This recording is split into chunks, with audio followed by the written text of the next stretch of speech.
3, 2, 1, and we're live on the corner here in downtown Herning. Herning. I was going to say Aarhus, but we're not in Aarhus. Yeah, exactly. We are actually at the Dirty Ranch Steakhouse in Herning, which was recently opened. And 10 years ago. 10 years? 10 years ago. No. Yes. No. Yes. No. 10 years ago. Because I remember... No. Because 2016. Because I was here in 2013 with my high school friends, and there was a beer bar here. Oh wait, maybe they opened the Zwei one. große. Maybe they opened the one in Pattaya then in 2016. Yeah, that could be. That and now makes they sense. expanded to Denmark for some reason, so they have a restaurant in Thailand, in Pattaya, Thailand, and they have a restaurant in Herning, Denmark for whatever reason. But this is also my hometown, which is kind of interesting, and I don't even have to be so close to the microphone, because if I do go close to it, then it's actually going to overspike, and we don't want that to happen. Yeah. So I might actually have to turn it down a little bit. Is it overspiking now? Make a funny face, bro. There. Yo. Yeah. No, actually, whatever. I'm gonna keep it at maximum gain. Whatever. Then if people get tired of listening to it, they'll also that. But the people that might listen to this in the future on YouTube, they can just turn down their freaking volume. Yeah. Because that's the way you do it. Now, Herning is, as you know, my hometown.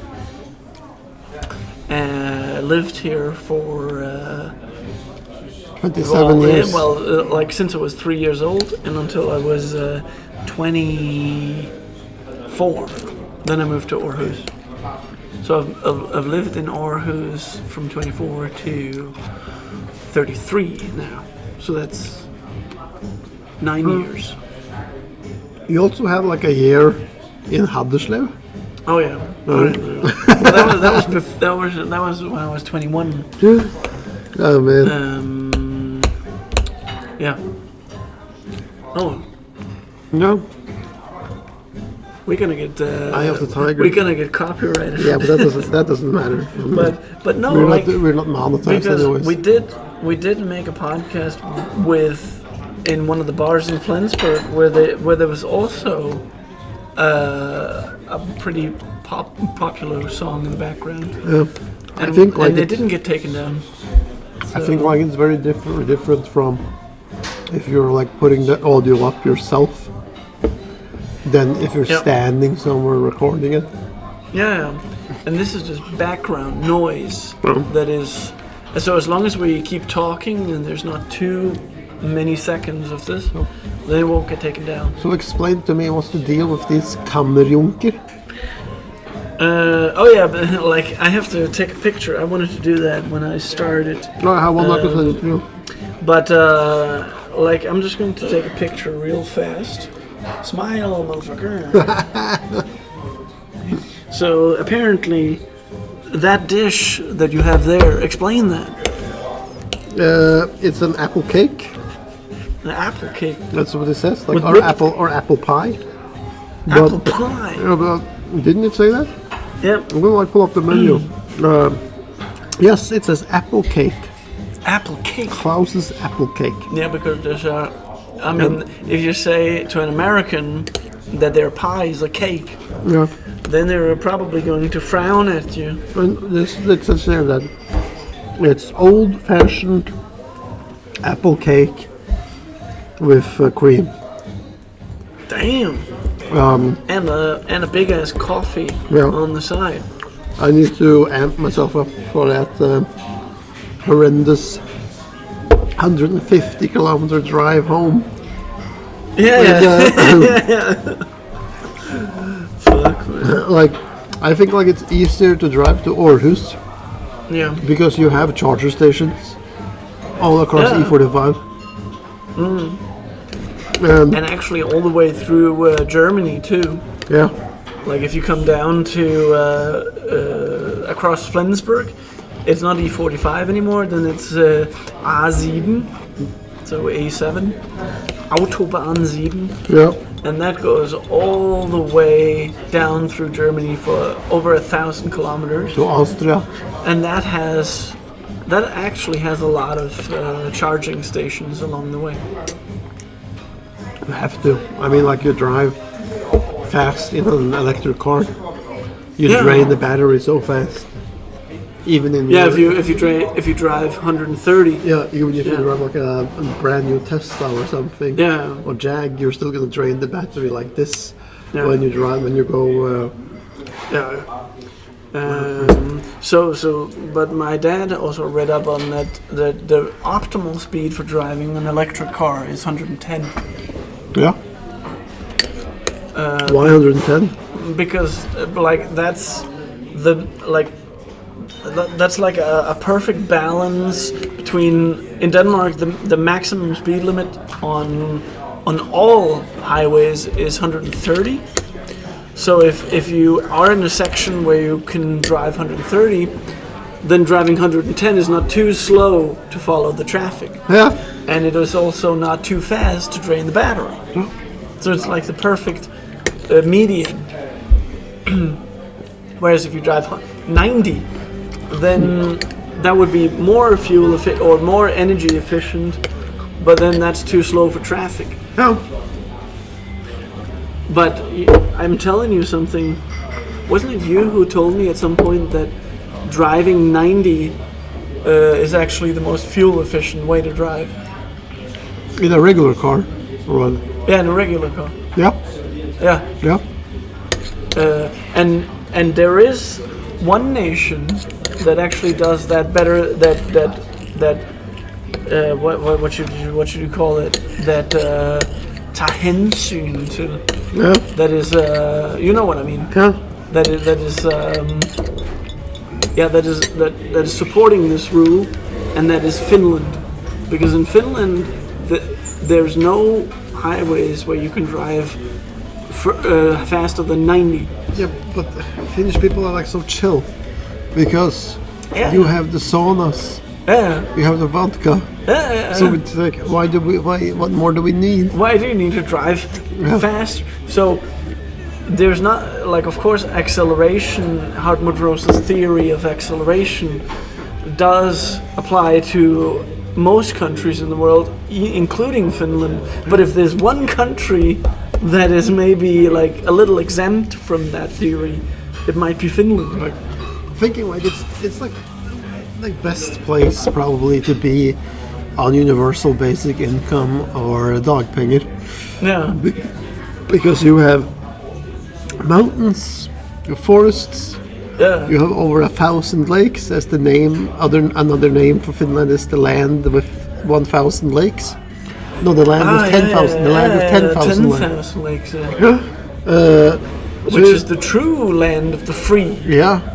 because the U.S. has the motto, "the land of the free," Like here you can, but like, really not. here you can like live off fishing in the lakes and rivers and the land indefinitely. Yeah. Yeah. And if you have like some sort of like income from like the government at the same time, Yeah. so then you got money for your sauna Yeah. and your vodka. Yeah. But I don't know the welfare system of Finland. They are the only Like- country, by oh, the yeah. way. I wanted to say like it's the only country that has tested universal basic income. Yeah, that's true. They gave That's they true. gave some people 750 euros a month Yeah. for a year, I think, Yeah. and then they were not allowed to work or do anything else. They were not allowed to, No. because that kind of like goes against what I know of the concept. Yeah. Because the No, idea behind universal basic income is that everyone gets it, and but then it secures your rights as a human in a saturated job market where AI is overtaking everything and technology is overtaking everything. I think like the idea but then you still have the option to better your life. Yeah. It's basically like this. Instead of just surviving, you get the option to thrive as well. Right. And there's a huge difference between, and most people they don't just want to survive. Right. Most people they want to thrive. Right. And I would say like it depends. Because I wouldn't consider what we are doing right now surviving in the Dirty Ranch Steakhouse. We are barely surviving, man. Holding on. But that's because we are lucky enough to live in a country where if you're unemployed, like me, I can get 18,000, and you shouldn't say this too loud because people get the wrong idea. But because there's also other, like you have to do bureaucracy, like there's a whole bunch of bullshit, feel like a criminal headache that goes in to getting this unemployment check in Denmark. But if you are mentally sharp to deal with all the bureaucracy that goes into getting an unemployment check in Denmark, then you can get 18,000, which is how many dollars is that? About $2,500. No, 3,000 because it's 1 to 6. Right? Oh yeah, right, yeah. So it is around $3,000 before taxes. Before tax, yeah. But still, $3,000 for all you American listeners. $3,000 a month for being unemployed. But then again, it is like having a part-time job, because you got meetings you gotta go to, like job center meetings. You gotta like read up on various rules on like how your money is matched up with the hours. You have 160 hours a month, and if you want to work as a supplemental work as a part-time job, then those hours are deducted from those 660 hours. So there's a whole bunch of like digits, numbers, freaking digits. Yeah. Very above the. Now you can see my expression while I say this, because usually when I quote this, like you can't see my face. Yeah. So now I'm just saying the quote from Matthew McConaughey. Freaking digits, freaking above the shoulder shit, mustard shit. It kind of wicks some people out. Yeah. You know? Yeah. So that's the problem with it. That you can't just like put your feet up and just collect $3,000. Yes. No. No. You can't do that. No. You can't fucking do that. Well, you can. You can if you have no ambition. No. Okay. No. I'm gonna put it this way. You can't put your feet up. You have to do a minimum of work, which is like send out the applications, make sure everything is documented. You could just put it into ChatGPT and make a random application if you don't care about getting a job. That you could do, but that still requires that you do a minimum. But if you're like me and you're actually ambitious, then you're proofreading all the stuff that ChatGPT comes out with, and you like read all the applications, you search deeper, you go on LinkedIn, you go to Esbjerg with the fucking jobs. That was not a mandatory thing. I didn't have to do that, but because I'm interested in getting a job, then I do that. I wanted to say, sorry for like interrupting your train of thought, but that there is a lot more to this. Considering, for instance, like, would you rather want to drive to work or walk to work? That depends on how far it is to work. Let's say it's 30 minutes driving or 30 minutes walking. Wait. Oh, okay. That's interesting. then I would actually. But 30 minutes walking, that's very close. Yeah. That's like Two kilometers. only 2 kilometers. Yeah, I would take that. Yeah. I'd take that. And then now, like, think about everybody that is like driving. Like, there is a guy from work who lives near here, between Billund and Weile, and then fucking drives to Tinglev, south of Ovenrå, Yeah. 170 kilometers Holy each way. But that is as opposed to what? What else could he do? Well, That would be 2 kilometers away. Because you said don't the know. example, I said like the example, 30 like, it minutes, doesn't- it 30 doesn't- minutes drive or 30 minutes It walk. It wouldn't necessarily be 30 minutes away, but I mean, you have Legoland, Yeah. right?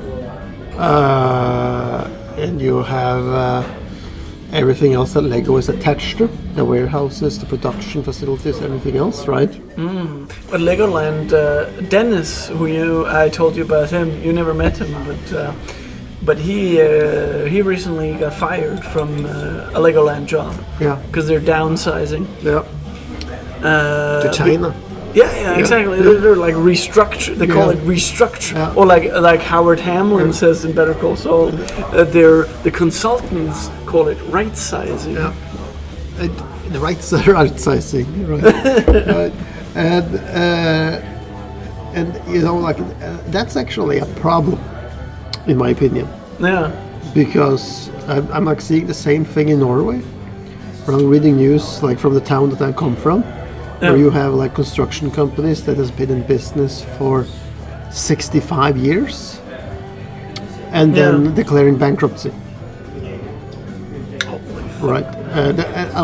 That is scary. Something is extremely wrong in this scenario, because here you have a company that has done everything right.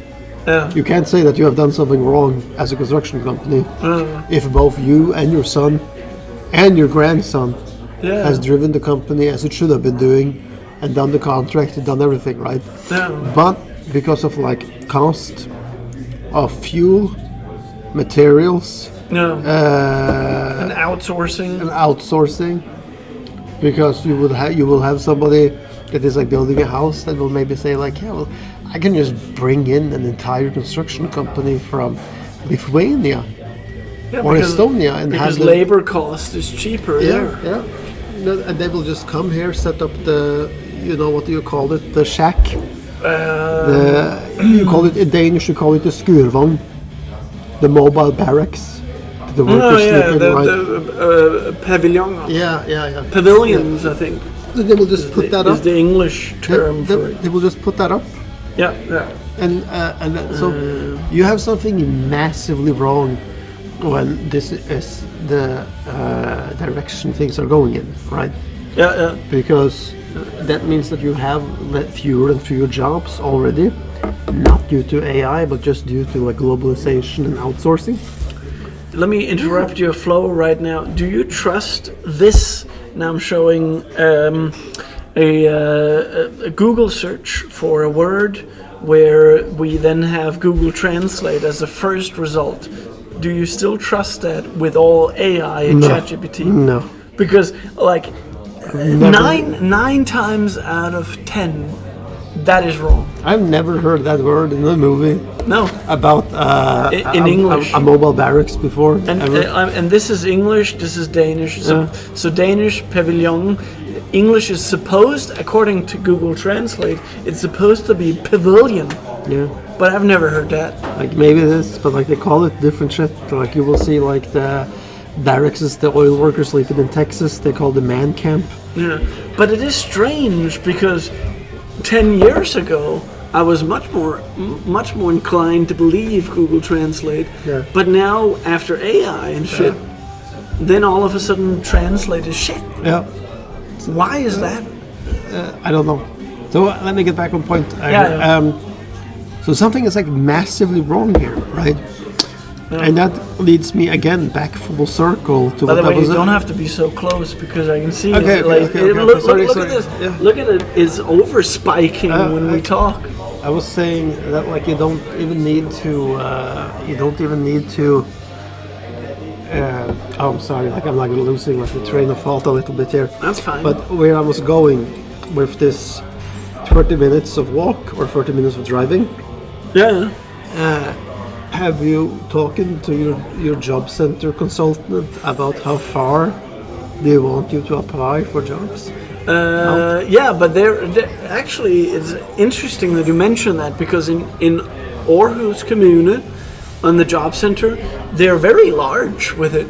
They don't care where. Like I've been unemployed on and off. Granted, I haven't been unemployed. I was done with my education in September 2024, and now we have April 26. And in that time, I've had 2 months. Actually, barely 2 months. A little more than 1 month of working in customer service at the holiday apartment rental, renting out holiday homes, and 3 months of packaging flowers and doing customer service. So kind of a hybrid job. Yeah. So 4 months of work, plus some extra part-time, like doing examensvakter, like being the ones at the finals. What else? Like being the service guide, the guide who stands and guides the dudes to the buses from the trains, and that's it. Like, so it's mainly like 5 months out of almost 2 years that I've been unemployed. But it kind of works. Where was I going with this? I can't remember.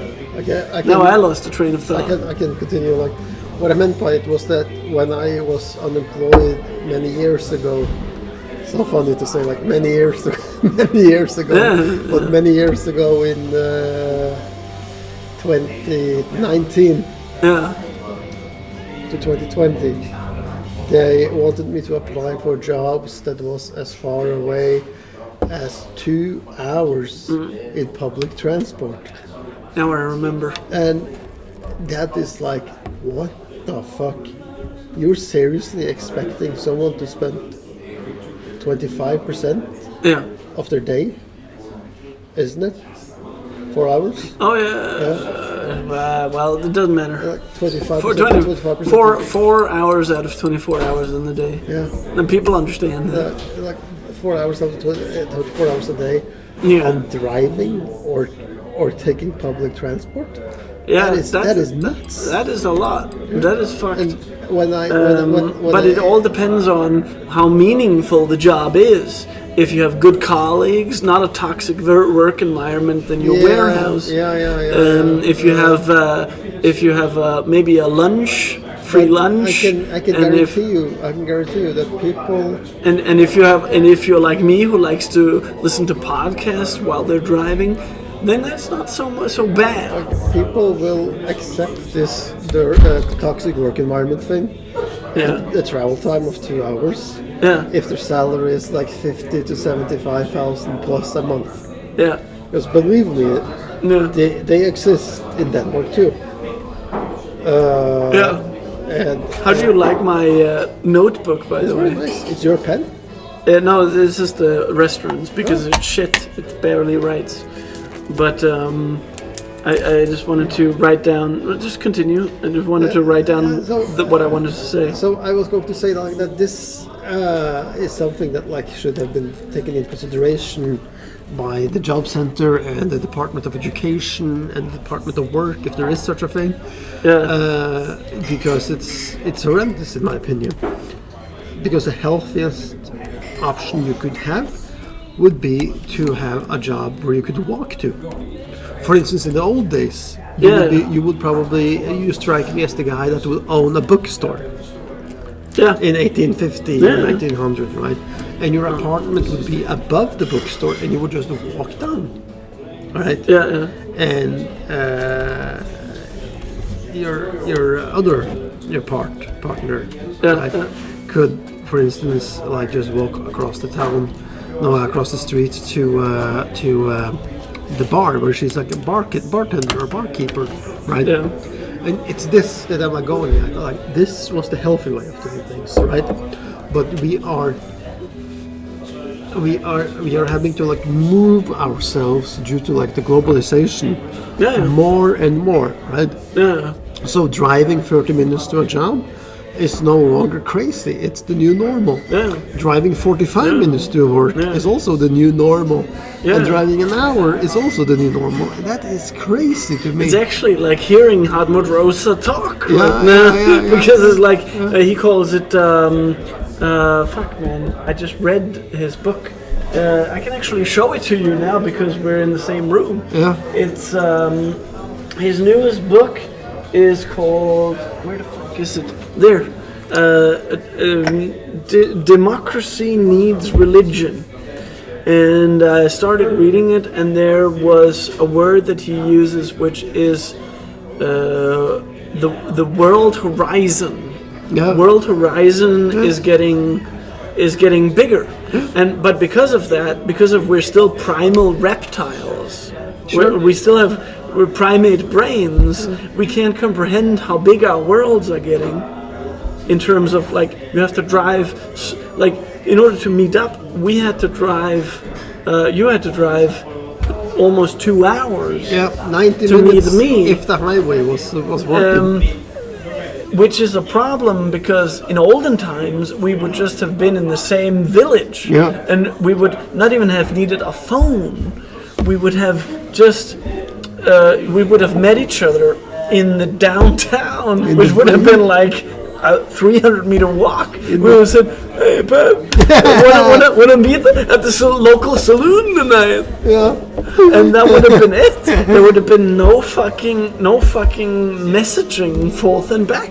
Right. And so that's what creates this overstimulation that we've talked about, because in order to make a simple meeting like this, which in the olden times this would have been a simple meeting, but because we're living in modern times, meeting at the Dirty Ranch Steakhouse in Herning is a big thing. Yeah. Wow! Fuck, man. Like, imagine like 200 years ago, that would have required like 3 days of horse travel. Yeah. Like taking into the local hotel in Herning. But in the olden days, you wouldn't have done that, because in the olden days we wouldn't have known each other. No. So that's one good thing, at least, about modernity. But we would have had other friends that we would have met with in the local town. Right. And then we wouldn't have had to go 4 days somewhere or 2 hours. We would have just gone like 20 minutes. Yeah. Then I'm at the saloon. And we're back, motherfuckers, after the battery died on us. But you won't know this, who are listening to this, because I will edit this together very nicely. So the last thing I said was that we wouldn't have met each other if we were living back in 18th century. No, you would still be living in Herning, which would have been like 20 people, and I would be living in some town of 50 people in Norway.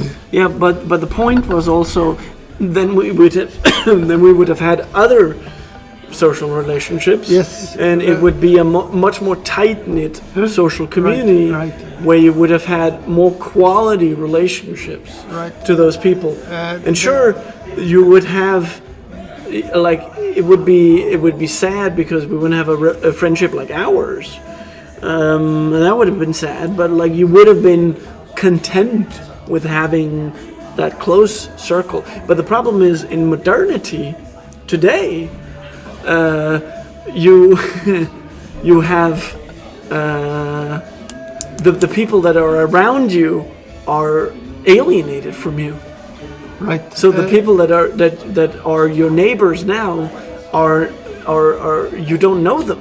Yeah. And basically, I'm thinking about like where in the modern world would it not be like that? I'm like imagining small coastal towns of Italy. I'm imagining Malta.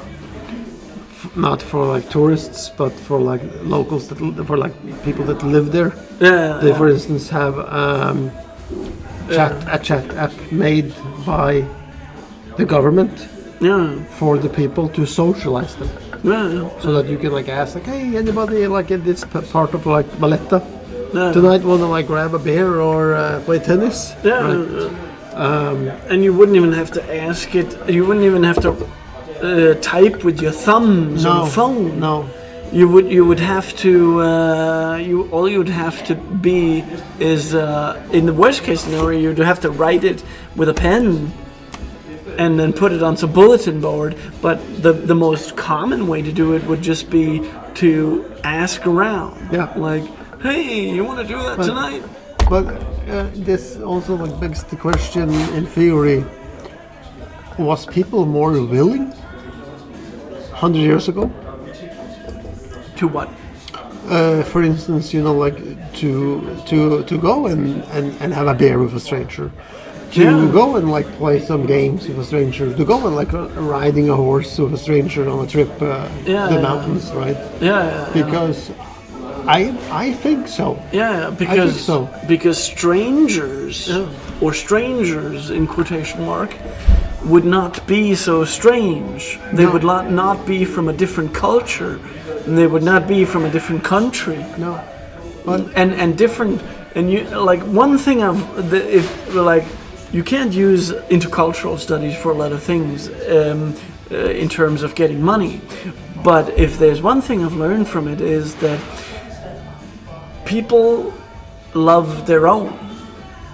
So if you have someone who is from a completely different historical background, national background, social background, then you find that strange. Yeah, that's one part. Or too strange. Another part that you're forgetting is... Or you find that alienated.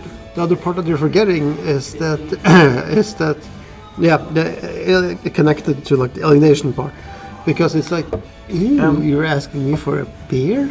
What are you, a fucking rapist? Yeah, right. Yeah. Like you're getting, or a serial killer. Yeah. Like you're getting. But that is because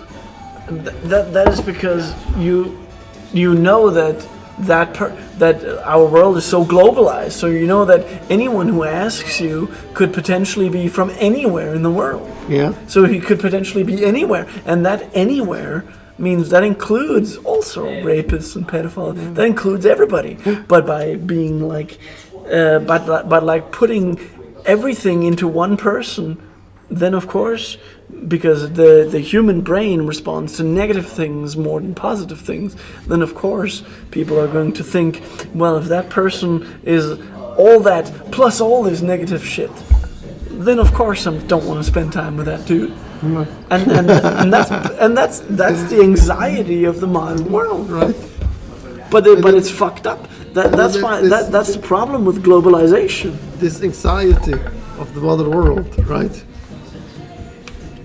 Here comes my short story in. Yeah. Right. Yeah. Because any one of them could have like noticed, right, or asked or been upfront about like what they wanted or something, right? But instead, the husband chooses to cheat with the babysitter. And by the way, for statistics, 1 in 3 cheats on their spouses worldwide. Yeah, it's actually like a lot. In Denmark, in Norway, in like our countries, it's closer to 25%, but still. Yeah, it's still. But that's because Denmark is still a much more homogeneous. Like I think I sent you that study where they studied how to be an expatriate in Denmark. That actually applies to your situation as well, because you're an expat who is settled down in Denmark, and how to get to know Danes. But her conclusion was that it is hard to do that in Denmark because Denmark is so homogeneous. Yes. So Denmark, like in Denmark, everybody sees each other as, oh, we're the same. But anyone who is slightly different than that is like immediately branded as an outcast. Yeah. And that's it's the problem. very fucking That's the crazy. problem. That's the problem with homogen. If you were in Germany, you'd have a much easier time because Germany is a much more diverse country, and you see all these Turkish and Syrian immigrants. Let's do that. Let's have a podcast in Flensburg in a bar next time. Yeah. And let's make it a side mission to attempt to get a stranger with on the line. Right? That would be great. Because That's not going to happen here in Denmark. I mean, and we tried this in Aarhus. I remember, we did the Aarhus podcast. At your Collegia, right? Everybody said no, we knew. Yeah, exactly. Yeah, everybody was except for Morten. But Morten, he's a legend. Yeah. He's always that's why I'm friends with him. So like he was on the podcast. Shout out to Morten. Yeah. But when we were in the city after that, no one wanted to like join. And I'm like amazed at that. And Because, it's the same thing here. Because Troy, we're sitting here on the Dirty Ranch Steakhouse, and there's right now. I mean, of course it's a Monday and it's empty, but there is 4 people that are sitting 10 meters away from us, and they're not even noticing us. I was going to say that, and I find this baffling because Troy here, like I said before, maybe off the podcast, but he has an A+ in fucking being social with other humans. Where I'm at a D- or a B-. A B-, even. Which is still pretty good. The professor here is kind with his grade here. So fuck, man. But that's crazy. But people were more connected before. Yeah. And this is also leading me to for instance, in our world, up here, right? It is almost all the time the man who asks the woman for a date. Yeah. It is never, and I say never, the other way around. But that is genetically. That is like that is not culture. That is nature. Can you answer a country where it is opposite? No. Spain and Portugal. Okay, then that is okay. But that is interesting. Let me outline why I said it is nature, and that is because it is the woman that has the responsibility for a child. It's really that simple. Right. It's the woman that has to get something inside her for 9 months. So she's the one with the power. But in this, they have also advocated for equal rights for the last 50 years. Yeah, and they have gotten it. So now there is equal rights on salary. There's equal rights on but this. But salary is still something else than getting some alien into some alien inside your body. Yeah, but that is their choice. I mean, you can't expect. It's their choice, but choice also comes with responsibility. Right. So if you make the choice of fucking, then you also have the responsibility if something goes wrong. Right. Yeah, you do, but you would also, but I assume, and it's always the woman that has the responsibility, because the man, unless there's legal stuff protecting them, then the man has basically no responsibility at all. He can just say, "Fuck you, I'm leaving." Yeah, well, he's still gonna have to pay child support. And, but that's the no, that's the legal. Yeah, that's because society protects the woman. Yeah. Because of the emancipation. Yeah. Like the equality and stuff. Yeah. So that's the legal stuff. Yeah. But that's not the nature stuff. Still, people are having lesser and lesser kids too. Yeah. It is. That's because the more wealthy a nation gets, the less kids. The less children. In all the developed nations in the world, the rate is going down. Oh, and now the bill is. I asked for this. Okay. Okay. Thank you. Oh yeah. Can we betale hver for sig? I'll pay and then you'll mobile pay me. Okay. Yeah, that's fine. Okay. No, thank you. Ja. Nej, men det var bare, jeg troede vi skulle betale hver for sig, men det er fint. Oh, okay. You want to pay? It's here. Okay. Yeah, Then I'll mobile pay. Perfect. Okay. Then you get the bill so you can see.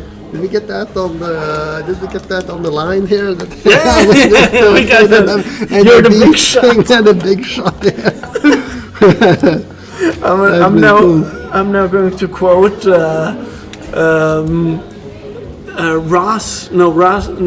Rachel's dad on Friends. Yeah. Where Ross and Rachel are on a date with her father, and then Ross's father is paying like $2,000 for food in some expensive restaurant, and then Ross is like, "Oh no, your dad tipped wrong. He only tipped like 4%." And then Rachel is like, "Yeah, that's Dad.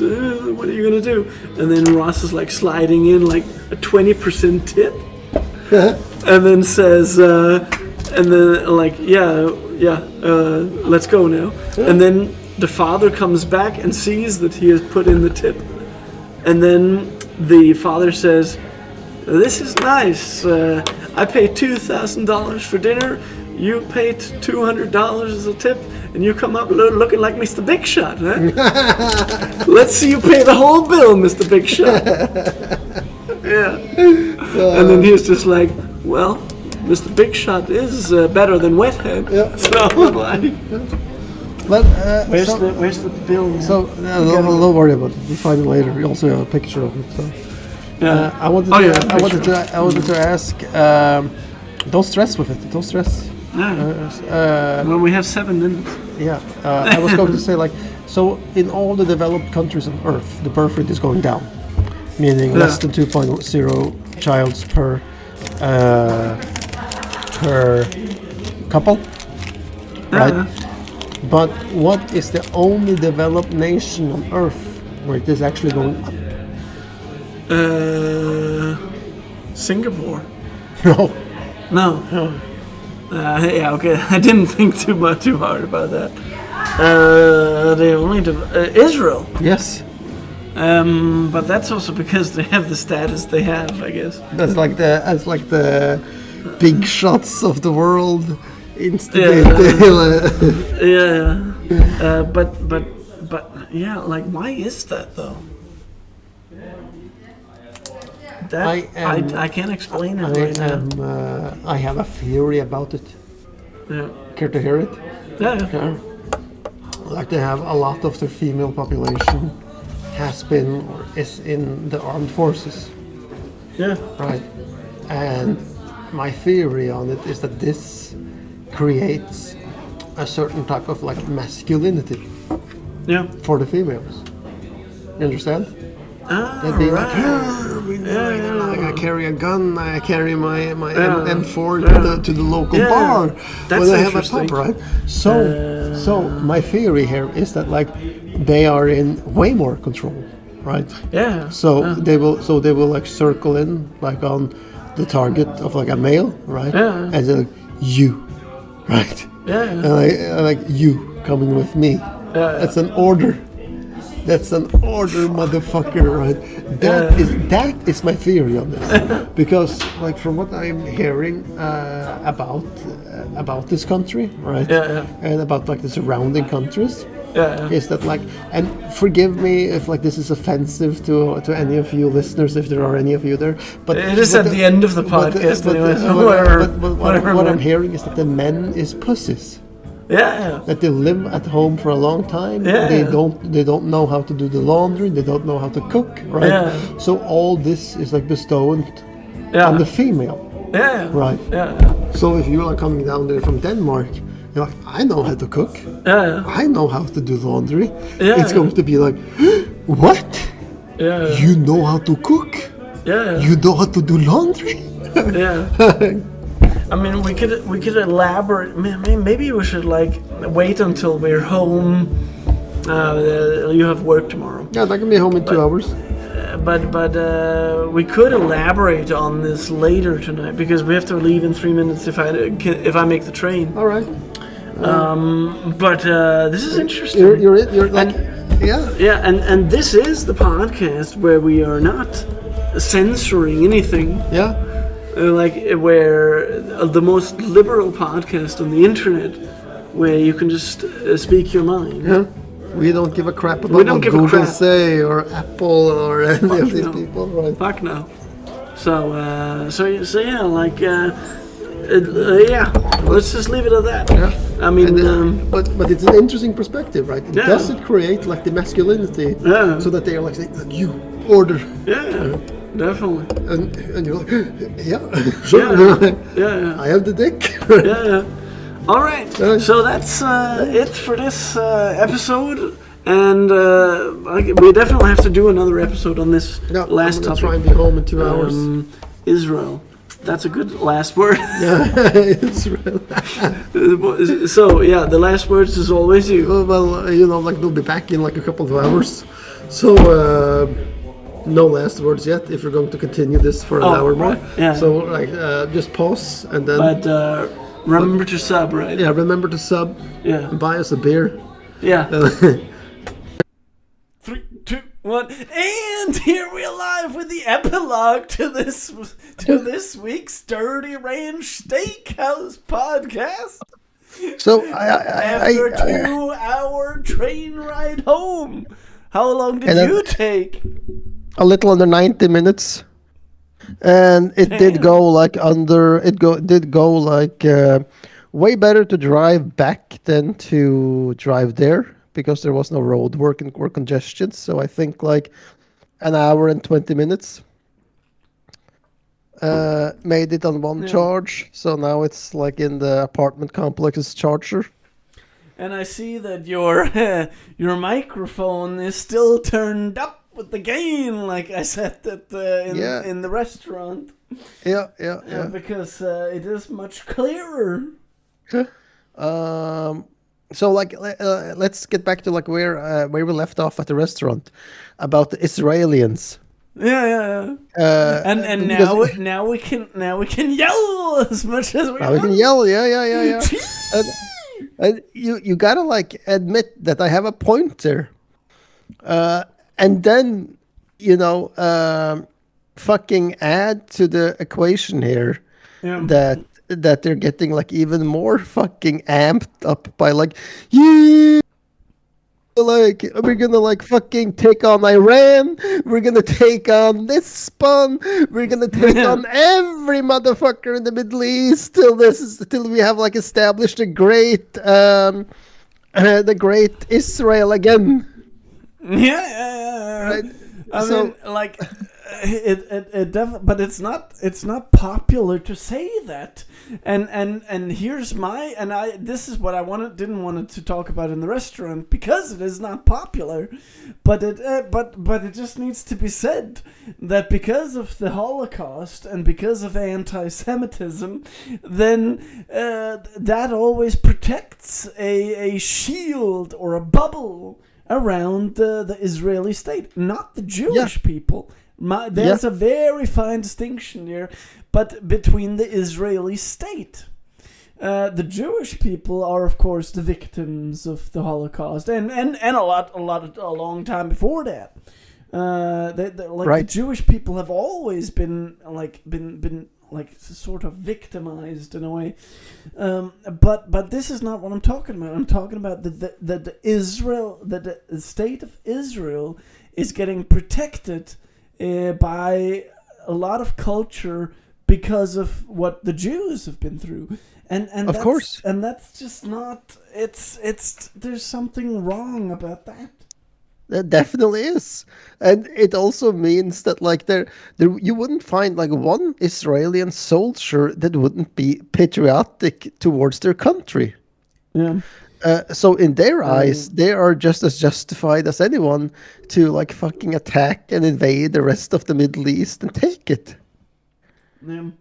Because but in a way, like, but the positive thing about this is that their birth rates are not declining, like in any other developed nation, as you say. No, because you have fueled up Israeli army women or former army women, who will pretty much just like point their finger and say, "You, me, fuck, make kids," right? and the dude will be intimidated and be like, yes, of course. So what we're saying is that this is actually an unnatural. This is actually a cultural thing that is, or like, yeah, it's a cultural thing that is coming because societies around Israel are protecting it from being victimized, and therefore we have a militant society going on that is fostering militantly thinking people, inclinging women, or actually especially women. And I have like again, no. are Israeli women more militant than Israeli men? I think so, man. I'm going to like just do like a quick Google search now, and say that and write how many percentage of Israeli army is women. And I'm gonna ask Albert the same. How many percentage of the Israeli military are women? About 1/3, or approximately 33% of the Israeli military personnel are. Fuck, man. Did you get the answer? Yeah, 1/3. Yeah, exactly. Like it is more. It is 45% to 51%. The complete number is 33 to 44%, but of the officers, it is all the way up to 51%. I see that here. The draft IDF, is that the one you found too? Yeah. So like here's like what I'm thinking. Like I'm thinking like women who have their M4 rifle or assault rifle on their back, out on the pub like slamming pints, while the man is at home taking care of the baby. Yeah. That is like literally what I'm envisioning here. And when I'm like actually, I mean, like, which is actually positive development for society, because it ensures high birth rates, and it ensures that the population won't die out. At least the Israeli population won't die out. Like for instance, native populations in our country, Danes, or Germans, Americans, like all these countries that have declining, but pretty much everywhere, Russia, Greece, the native populations will die out, and the migrants will keep the population increasing. Yeah, in our countries. Yeah, so our countries are becoming increasingly more diverse, whereas Israel will stay homogenous. Yeah, it's a pretty weird statistic, but yeah. And like as the only developed country on Earth that is doing that. Yeah. That is, of course, like what I just said, with that our countries will becoming more diverse. That is provided that we're not harsh on immigration laws, because if we're harsh on immigration laws, then at some point it's going to turn and our populations will decrease. But it's a very strange line to walk, because at the same time we have globalization, and I'm going to say in future AI also taking away jobs. As like I don't think that is the case in Israel. No. Because you always have these jobs in the military, you always have certain jobs. And apparently, if I may argue, like David Graeber here for a minute, any job in the military, is that really a value? Is something that provides value to society? No, but you gotta like also see like what that is destructive to society. I think. Let me do another structure. It can defend it for sure, but it is damn sure not productive. It is productive in the sense that well, it creates jobs and people pay taxes of those jobs. So in that sense, it contributes to the GDP, but it doesn't contribute to creating more resources. It consumes more. Military always consumes natural resources at a greater pace than it replenishes them. So military will never add any real value other than taxes. You know what Nasdaq is? Yeah, it's That, the big. Yeah, but continue. Nasdaq is like the stock exchange, but primarily for tech stocks in America. Oh. And who are the three largest owners of Nasdaq stocks?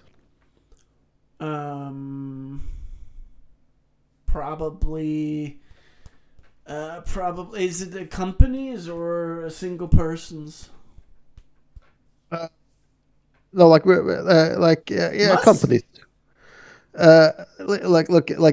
Israel. Like Israel is number 3. Oh, so Like countries. so the U.S. owns most of Nasdaq, and then follows China, because that's how China conquers the world. They just buy it. Yeah. And then you have We've covered that on the last episode. and then you have Israel following on number 3, owning 111 Nasdaq listed companies. Yeah. That is fucking crazy. And because these are private or public?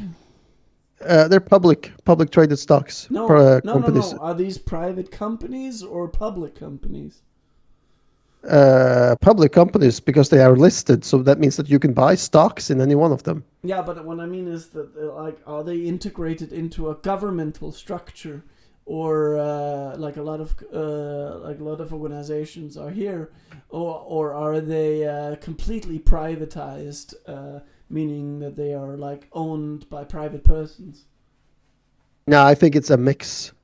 Okay. Because like this is how like Israel is getting a large portion of their money, and it's also why America can't just say no to Israel.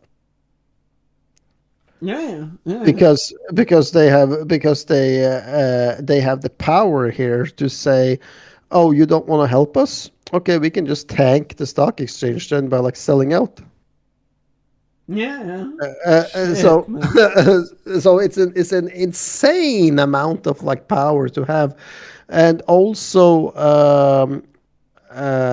Israel has, I think it's called APEC. The apex predator. I think it's called APEC. Let me just Google that. APEC. Yeah, Israel. Yeah. Look, man. Like APEC is like American Israel Public Affairs Committee, and they have so much fucking influence in America that you won't believe it. Because they have money, and they have influence, and they are the ones who can like say like, okay, we can give this presidential campaign $100 million, $200 million, $300 million, if we believe in this presidential candidate. No. So they are. Their purpose is to front a strong relation between the U.S. and Israel by influence American foreign policies into pro-Israeli direction. Which essentially is why Trump ended up in the Iranian war against his promises of making America his MAGA, make America first. Where ironically now he has started 2 wars. Which is not really America first. And it's like so extremely funny to look at it like in hindsight, because when you looked at like the Russo-Ukrainian war that is ongoing, right? Yeah. Then Trump was like, nope, you're not giving anything more to Ukraine. Yeah. And then Israel starts to like needing weapons against Hezbollah and all this shit, right? But it also proves like how little power the president actually has. He is the most powerful man in the world, but even the president can't is limited in what he can control when it comes to foreign policy. Yeah, Because what I mean, the best example was with the oil prices going up, where Trump got spanked by the market. So in the end, what wins again is the almighty dollar, not some president who tries to dictate terms. Yeah. No, in the end, what wins is the almighty dollar again. Yeah. As much as it pains me to say that, but that is the truth. No man can be delusional or dictator power hungry enough to dictate what's going on in the world, and Trump is the best example of that. And actually, I'm kind of like, that's kind of like a hopeful message to end on tonight, I think, or should we do a little more? We can do a little more. But yeah, I kind of like that message that doesn't matter how deluded you are or how powerful you are, you can't mess with the mighty dollar. Yeah, that's gonna backfire, and everyone is equal to the dollar. And him thinking that he can control it was the biggest mistake. Yeah, definitely, because that's backfiring 10 times now. Yeah, in the future. So I think like the correct way to have like done that when he was like entering the Iran war should have first been to like tell Netanyahu like, sure, but you gotta like help me get some European countries on board with this too, because I don't want to foot the bill for this war alone. But no. by not ensuring like any allied support on this war, he has to foot the bill himself for America in this Israel war that is costing $1 billion a day in munitions. Yeah, fuck. Which is like kind of fucking funny when you like think about it. Yeah, and there it goes. Before you say that, there it goes again. Like as we talked about on the last one, for big superpowers in 2026, it is a business loss to be engaged in wars. You can't win. Even if you win, you lose, because it costs so much fucking money every day. Yeah, to keep it going. There are only two winners in wars, and that is the oil company owners and the weapons manufacturers, the military-industrial complex. As a country, you cannot win a war in these days. No. And that is why the blood toll aside, of course. I mean, the Russian and Ukrainian casualties are already skyrocketing. And it's just it's just a question of time before that will happen in Iran on both sides too. And that is why like it is so old-fashioned, this war shit, and it doesn't work. And that's also why we're like seeing like an insane increase in like cyber crimes and scams instead. Yeah. Which Russia is like taking a huge part in. Yeah. And the thing about social the social toll it takes, the bloodshed, is that has a severely delayed reaction in society, in that when you have the death toll, the bloodshed, that doesn't immediately show itself in the economics, but it does that like decades after, when you have families, or when you have like, for instance, after the Second World War, in the third, especially the Second World War, you had people coming home from prisoner camps who were traumatized with PTSD and were like drinking themselves to death afterwards. That hugely affected families that were dysfunctionally, and like this were tens of thousands of family that were affected by this, and that's what like people like Trump and Putin are not taking into account now. That's going to happen in 20, 30 years.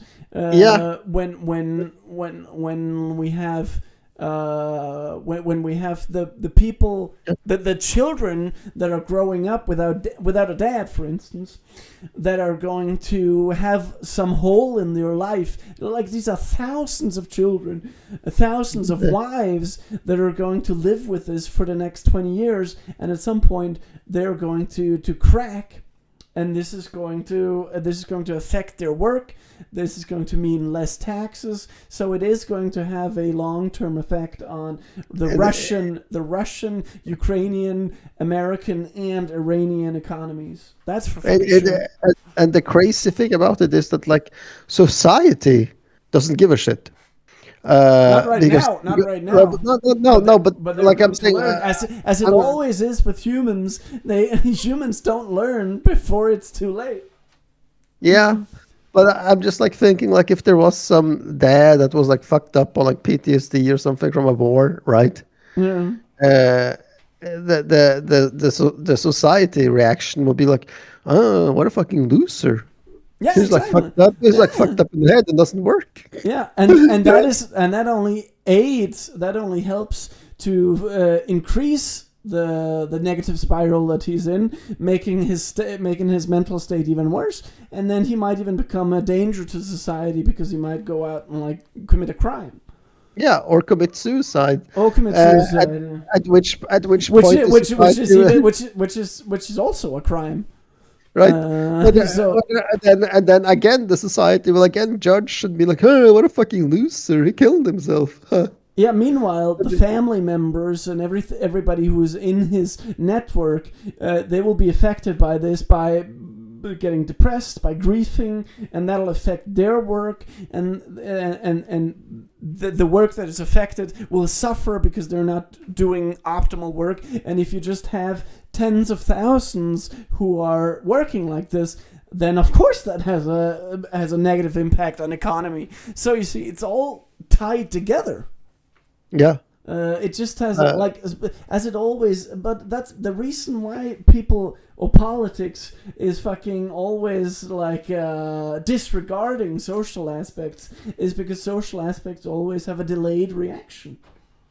Yeah.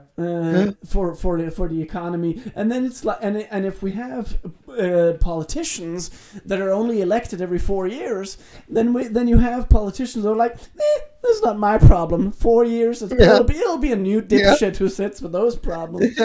Yeah, and I'm rich on the government pension, so like I don't give a shit. Minister pension. Yeah. Fucking hell. Oh my god, can get so mad from that shit. So the spiral just continues. But I will say though that in Denmark, it is still milder, much milder than it is in America and Germany, and like many, like China as well. Fuck, man. I cannot fathom, like when you like look at the that I think that America tops the list on like mental issues. Yeah. In the world. But I think China is there too. We just don't see it because they have a very well structured propaganda machine that works, is finely oiled, much better than the Russians. Yeah, you don't know shit about what's going on in China. Fuck no. And that's the dystopia there. Fuck. Yeah. I would not want to live in China. There are regions in China where you're not allowed to take pictures or film. No. And if you do, you're like risking that like your phone gets confiscated, everything gets deleted, or in the worst case, you probably go to prison. Nobody even knows you're in prison in China because they're just gonna say like, nah, we don't have him. Right? Fuck, man. Like, I'm looking for a little bit of whiskey, but I actually have no more whiskey available. I was thinking of maybe having ordered it at the restaurant, but then the time ran and didn't get to do that.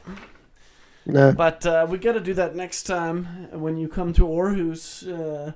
Now we know that it is that there's a lot of charging stations here. Yeah. So that's gonna be good, man. Easy. But yeah, man, I wish we're almost on 30 minutes. Now like I wish for this that like part. I wish that like society would have like woken up a little more. And you know, like that short story that I wrote, right? Yeah.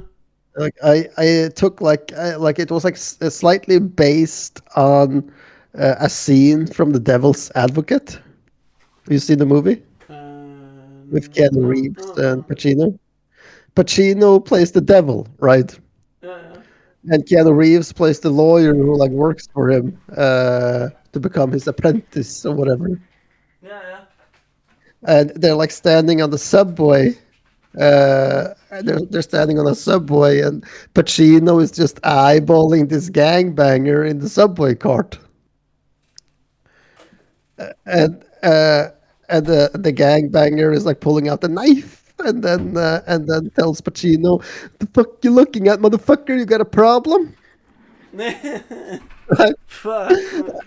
And Pacino is just like ice cold. You know, he's Satan. He doesn't break eye contact, right? Yeah. And he just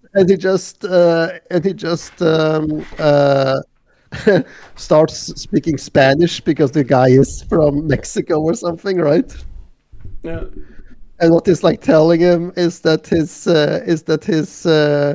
his wife is fucking his best friend right now while they're splitting like a huge jumbo joint in his apartment. Yeah. And the guy is like, how the fuck do you know that? Like, still speaking Spanish. Motherfucker, I'm gonna kill you. And Pacino is still not breaking eye contact. It just says to him in Spanish, nah, there's coming a train in the other direction in 2 minutes. You can still make it, so why don't you go home and stick that knife where it belongs? What? And then he's like telling the other gangbangers on the train, like, okay, come on, let's go.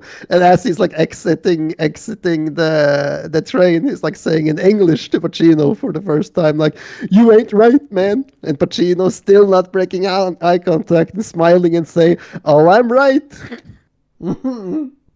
Fuck, man. And Keanu Reeves is like, what was that about? Nothing, I just wished him a nice night. Wow.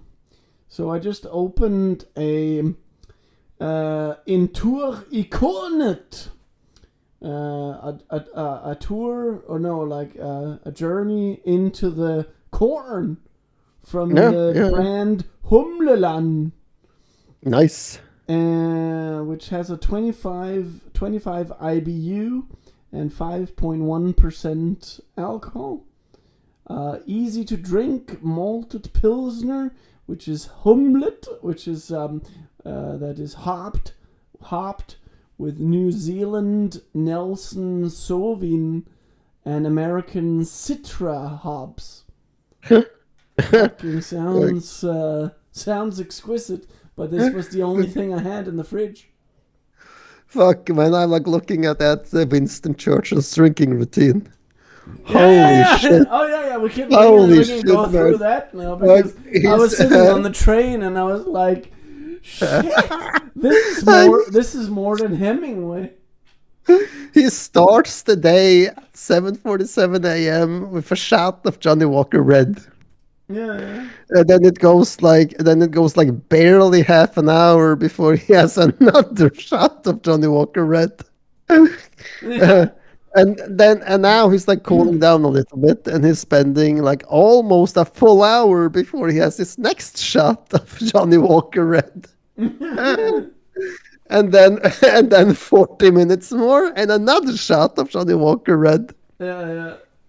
And then it looks like now I gotta like cool down on. Or no, not like. Think of it this way: he's had what is equivalent to like 4 shots of Johnny Walker Red. So now he's pretty hyped. We're in a pretty good mood. So now it's 10 a.m. Now we get to work. So now we work from 10 to 1. So that's 3 hours of good, like going out to the people, holding speeches, or like getting briefed, holding a speech.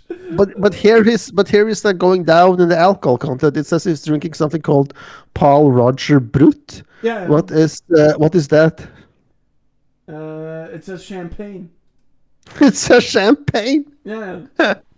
Okay, so and he drinks a lot of that. He drinks 400. He drinks 600 milliliters of that from 1 to 2 p.m. Okay, so that's almost a full bottle of champagne between 1 and 3 p.m. Yep. And then I gotta Google that Hein Rare VSOP. It must be VSOP says me something, but that's cognac. That's cognac. Yeah. Oh fuck! That's a weird thing. The heavy shit again. And I think VSOP stands for very special old product. I think. Yeah. So then he has a huge glass of Hein Rare cognac. Yeah. I'm gonna see like what does VSOP stands for. I think very special something, old something. Very special old pale, or very superior old pale. Yeah. Okay, so he's drinking like a double shot plus of like Hein Rare. And the reason for that is now it is time for the nap, because now we're already 4 shots of Johnny Walker in from breakfast, a whole bunch of champagne. Oh no! In between, we've stood there and been briefed for 1 hour or 2 hours, and we've held a thundering speech with all that Johnny Walker Red in the blood for 1 hour. Now it's time to calm down with some champagne while we answer some letters, probably, or strategize how to kill Hitler. And now it's time for the Hein Rare VSOP, so I can have my nap at 4 p.m. And then we have like probably a good 2 hour nap, like my good old grandfather. He would never, and he still drinks. He's 93 years old now, and he still drinks half a liter of beer every day. Half of it, like 25 centiliters for lunch, and 25 in the evening. That's lightweight compared to Churchill. Yeah. I get what you're saying. That it would be dead. I would be dead drinking that. Yeah, but then again, my grandfather has already become 3 years older than Churchill. So yeah. Yeah. Okay. So yeah. So let's continue. After the nap, it's back on the Johnny Walker. Yeah. We have to consider that he actually takes a 2 hour nap like my grandfather. So don't underestimate the power of a good nap and a good night's sleep. Because I also noticed that Churchill does sleep. He drinks his last Hein Rare VSOP at 11:19. So that he's probably not going to bed there. So he's probably going to bed at midnight and then wakes up at like 7:40, probably 7:30 or 7. So he sleeps for like 7 hours, maybe 7.5. But let's see, like until then, it's back on the Paul Roger Brut, the champagne, Yeah, no. which he drinks. First he has the Johnny Walker Red just to Yeah. wake up after the meal. And then he's calming himself down a little bit while he's eating the dinner. Because that whiskey was a little bit rough. Now has to smooth out a little. Like, to be honest, seeing all this shit makes me think that he used the whiskey as an upper. Yeah. You know, breakfast, get up. After nap, get up. And then he uses the champagne to mellow him out again. Fuck, man. And then like Paul Roger Brut, which is close to another bottle of like Paul Roger Brut. Yeah. In a couple of like in an hour. In the span of an hour, he drinks a bottle of Paul Roger Brut. And then it's back to like 2 fucking double shots of Heinrich VSOP from 10:49 to 11 p.m. Yeah, because it's dinner time, right? It's not like lunch. You can only have one because you need the nap afterwards. But now it is dinner time, so now we can savor the evening. Okay, so it is 50. It is and 100 and it's 150. Yeah, Yeah. And look how long time he spends enjoy. Yeah, that's another thing that I actually admire about this routine is that look how long time he spends enjoying that first Hein Rare VSOP at dinner time. He spends over half an hour. He spends almost 40 minutes with that one VSOP. Yeah, but that's because he's lightening up one of those huge ass cigars, and that takes time, right, to smoke. Yeah. So he's probably like just nipping the Hein Rare VSOP while he's like smoking the cigar. Yeah. And reading letters. And then it actually fits perfectly with that. He uses 40 minutes for the next one until midnight, and then he goes to bed. Yeah. Oh, fuck. Yeah.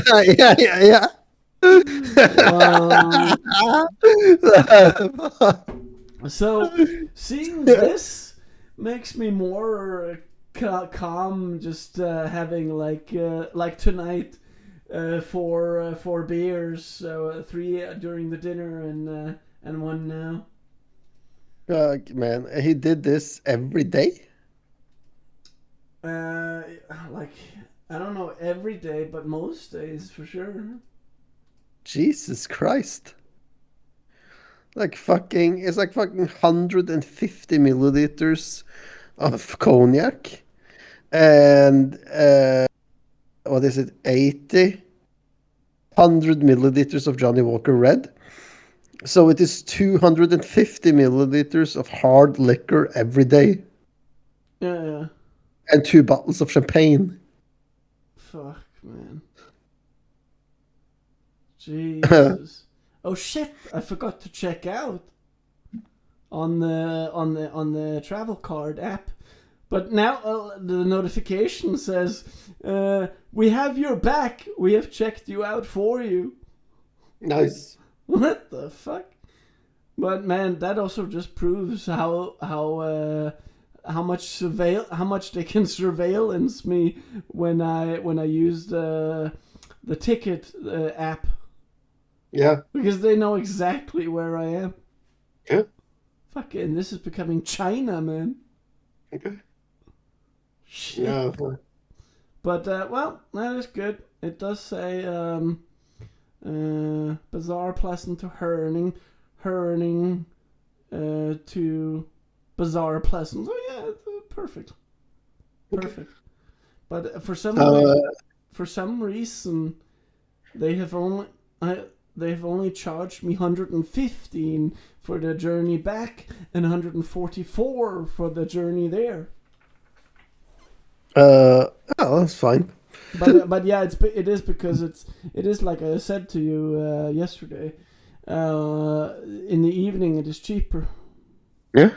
Because there's less travel. So tomorrow you're gonna go down and get a supply of like Johnny Walker Red, Paul Roger Britt and Hein Rare VSOP. Yeah. You Man, can start. what does that cost though? I'm curious now. Rare cognac. Find the best price. 500 kroners. For Hein Rare 7. VSOP. It's not actually too much. Hein Rare VSOP is like about 500 kroners. Yeah. And then the Johnny Walker Red, that's cheap. You can probably get that for about 100 kroners for a bottle. Yeah. And then Paul Roger Britt. What does that cost? Paul Roger Britt. I think it's actually. I think Walter White. That's the champagne that he buys when he celebrates with Skylar that they bought the car wash, and I think there he pronounces it Paul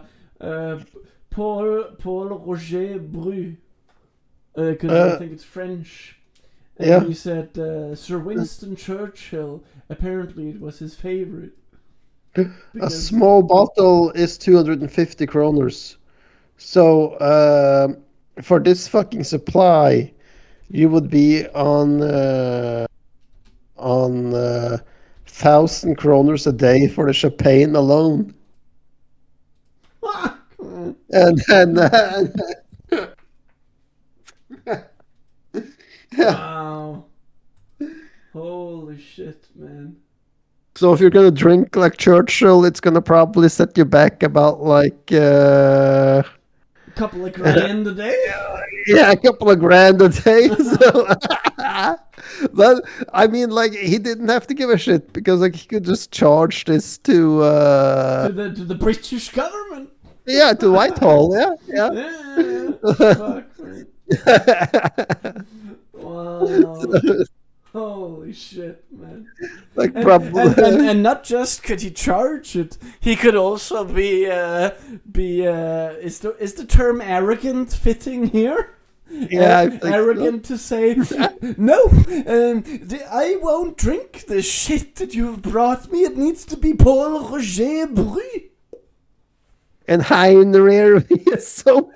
And Hein Rare VSOP. And Johnny Walker, I like that. I like that he's actually drinking these like expensive cognac and champagnes, but for the breakfast, he's okay with just the standard old Johnny Walker Red.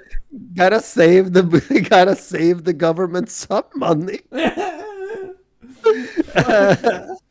My guess is that he got the champagne and the champagne paid, and probably bought the Johnny Walker out of his own pocket. Yeah, that wouldn't surprise me. Like, that would have been cheap as fuck in the 1940s. So the rest, then he charged the rest on Whitehall. Yeah. Fuck, man. Oh, man. 30,000 kroner a month drinking habit. Yeah, so it's definitely not only the Germans that have a hard liver or a tough liver, or us Vikings. Like, The English, they can do shit too. I think like it's gotta be like highly genetical. Yeah. Yeah, because I would be passed out if I drank like that. Yeah. Fuck, man. But there is also like one. I don't know if it's the German politician Helmut Kohl or someone else who also like smoked heavily and got like 90 years old. Yeah. I think it was Helmut Kohl, and Kohl actually means cabbage. Yeah. Fuck, man. That's interesting. What? Interesting. I'm gonna ask Albert if he knows this. What German politician smoked like a chimney and got very, very old? You're probably thinking of Helmut Schmidt. He was a former Chancellor of Germany, and was known for his heavy smoking habits, and he lived to be quite old as well. So Helmut Schmidt. Yeah. But it's got to be like very genetical. I mean, like Obama also smoked 2 packs of Marlboro a day when he was in the White House. Yeah. But you also saw him like working out and playing tennis and golf. Yeah. Fuck, man. Hold on. There he is, man. That's Helmut Schmidt. Of course they can't see it, but like the first fucking when I googled, that's the first picture that came up. Just Helmut Schmidt sitting with not as fat as the ones Churchill used to smoke, but still. It's a cigarillo. Yeah, but he did smoke those for it doesn't say the age here. Fuck, 96. He got 96 years old. How old did Castro get?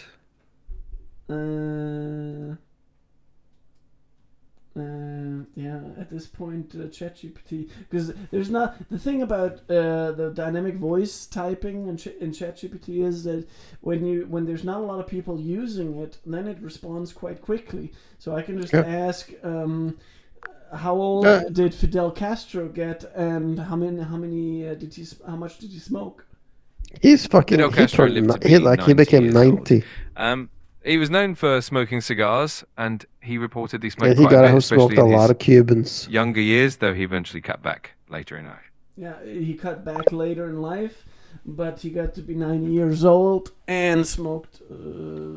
Smoked quite a bit, according to Albert. But then again, Albert just moderating the history here, I think.